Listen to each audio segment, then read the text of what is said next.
Russia Ukraine যুদ্ধে কাঙ্ক্ষিত সমাধান আসেনি ৩ বছরেও। ইউক্রেনের পাশে দাঁড়িয়ে সহযোগিতা করে আসছিল যুক্তরাষ্ট্র সহ ইউরোপের বিভিন্ন দেশ।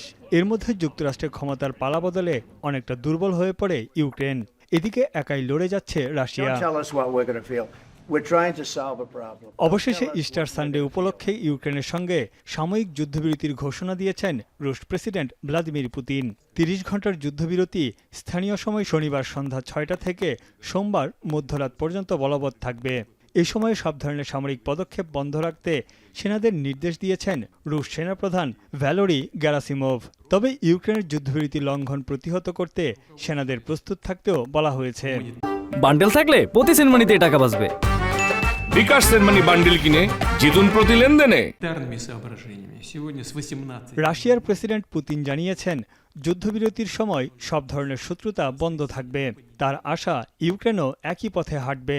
পুতিন আরও বলেন, যুদ্ধবিরতির সময় ইউক্রেনের পদক্ষেপ বলে দেবে তারা শান্তির পথে আসতে কতটা আন্তরিক। Его желание, да и способность соблюдать договоренности, участвовать в процессе мирных переговоров, направленных на устранение первопричин украинского кризиса.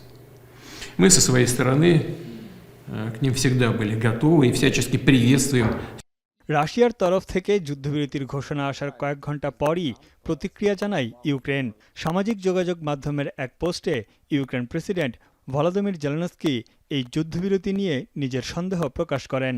তার মতে, এর মধ্য দিয়ে মানুষের জীবন নিয়ে খেলা করার নতুন পায়তারা করছেন পুতিন। যুদ্ধবিরতির ঘোষণার পরই ইউক্রেন জুড়ে বিমান হামলার সতর্কবার্তা হিসেবে সাইরেন বেজে ওঠে। ড্রোন হামলার ব্যাপারেও বাসিন্দাদের সতর্ক করা হয়। যুদ্ধবিরতি শেষ না হওয়া পর্যন্ত কিয়েভের সামরিক কর্মকর্তাদের কর্মস্থল ত্যাগ করতে নিষেধ করা হয়েছে। এদিকে কুর্স্ক অঞ্চলের সবশেষ বসতি থেকে ইউক্রেন বাহিনীকে বিতাড়িত করার পরই যুদ্ধবিরতির ঘোষণা দেয় রুশ প্রতিরক্ষা মন্ত্রণালয়।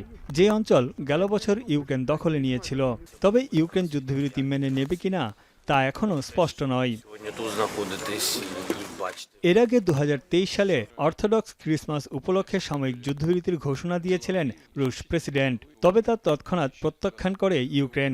তখন যুদ্ধবন্ধের পেছনে রাশিয়ার গোপন উদ্দেশ্য নিয়ে সন্দেহ জানিয়েছিলেন Ukraine president Zelensky. Tanvir Johnny, এখন বিশ্ব।